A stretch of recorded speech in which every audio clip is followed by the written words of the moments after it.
All right, let's just jump right into one of the weirdest stories you'll ever hear. I want you to picture this. It's the Ural Mountains, deep in the Soviet Union, February 1959. It is brutally cold, desolate, and a team of 9 very experienced hikers has just vanished off the face of the earth.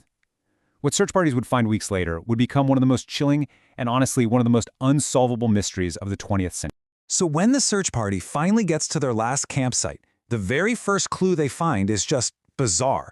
Their tent, their only shelter from the absolutely lethal cold, it wasn't just collapsed or blown away. No, it had been sliced open with a knife from the inside.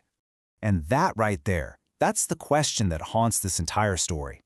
This wasn't a casual decision. It was an act of pure, unfiltered desperation. Something terrified them so badly that they chose to face a deadly blizzard with no protection rather than stay inside their own tent. What on earth could have caused that kind of panic?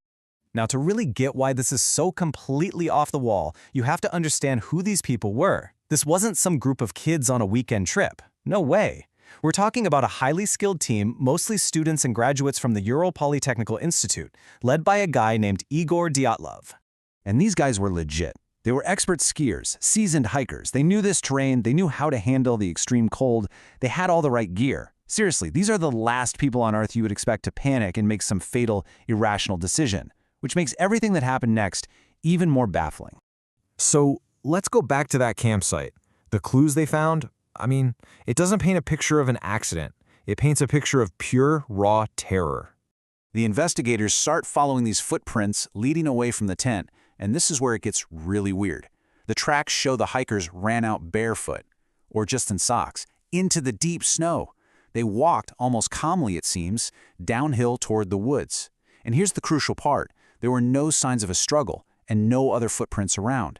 It's like they were running from something that wasn't even there. So, of course, your first thought is the weather, right? A sudden, violent storm, maybe an avalanche. But nope. The investigators checked. The conditions were harsh, for sure. It's the middle of winter in Siberia. But there was no evidence of some massive, unexpected weather event that night. Nothing that this group couldn't have handled. The reason for their panicked escape was still a total mystery. And then, of course, that trail of footprints led the search party to the hikers themselves. And the state of the bodies, well, it didn't solve the mystery. It just added a whole new, horrifying layer to it, with injuries that doctors just couldn't explain. So here's how they were found. The first 2 were discovered under a large tree, dressed only in their underwear, near what was left of a small fire. 3 more were found between that tree and the camp, as if they were desperately trying to crawl back to the tent. But it's the last 4. Oh man, the last 4. They weren't found for months until the snow melted, and they presented the most disturbing puzzle of all. This is the absolute heart of the physical mystery.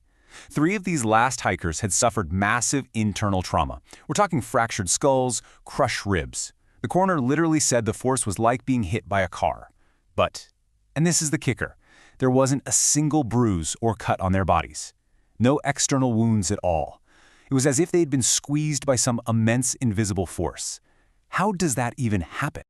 And just when you think it can't possibly get any stranger, it does. Some of their clothes were found to be radioactive. Not like glowing in the dark radioactive, but enough that it couldn't be explained. So now you've got impossible injuries, no signs of a fight, and radiation. The case was just spiraling deeper and deeper into the unknown. Okay, so when the facts are this bizarre, you can bet the theories trying to explain it are all over the map. And over the decades, 3 main explanations have really risen to the top, each trying to piece together this impossible puzzle. First, you've got the avalanche theory, which for a long time was the official explanation. The idea is that a slab avalanche, a big sheet of snow, slid down onto the tent. It didn't bury them, but it trapped them. So in a panic, they cut their way out and ran downhill to escape, only to die from the cold later on. Then there's the one everyone loves to talk about, the military conspiracy. This theory suggests the hikers just stumbled into the wrong place at the wrong time, a secret Soviet weapons test. There were reports of strange lights and orbs in the sky in that area around that time. Maybe a concussion blast from a weapon caused those internal injuries, or maybe they saw something they weren't supposed to see and were silenced. And finally, there's this really fascinating scientific theory. It's called the infrasound theory. It suggests that a specific wind pattern whipping around the mountain could have created sound waves so low that you can't hear them, but you can feel them. And at the right frequency, this infrasound can apparently cause intense nausea, dread, and pure irrational panic, which could explain why 9 expert hikers would suddenly flee their tent for no reason at all. And here is the fundamental problem. No single theory fits all the facts. Not perfectly. An avalanche explains why they cut their way out of the tent, sure. But what about those brutal internal injuries? Or the radiation? The military theory could explain the injuries, yeah, but why were there no signs of a struggle? Why no other tracks in the snow? Every single solution just opens up a new set of questions. You know, this might be the most haunting detail of all. The official Soviet investigation back in 1959, they basically just threw their hands in the air. They couldn't find a rational explanation. So they closed the case with this incredibly eerie conclusion, saying the hikers died from an unknown compelling force. I mean, does it get any more chilling than that? So why? Why are we still so obsessed with this story more than 60 years later? I think it's because this mystery, it touches on some of our deepest, most primal fears, the fear of the unknown, and the fear of a power in nature that we just can't understand. The government gave an answer, but it was an answer that explained absolutely nothing. It left this huge vacuum that has been filled with speculation, new investigations, and just endless debate ever since. Every piece of evidence seems to contradict another, creating this perfect, unsolvable puzzle. And so we are left right back where we started.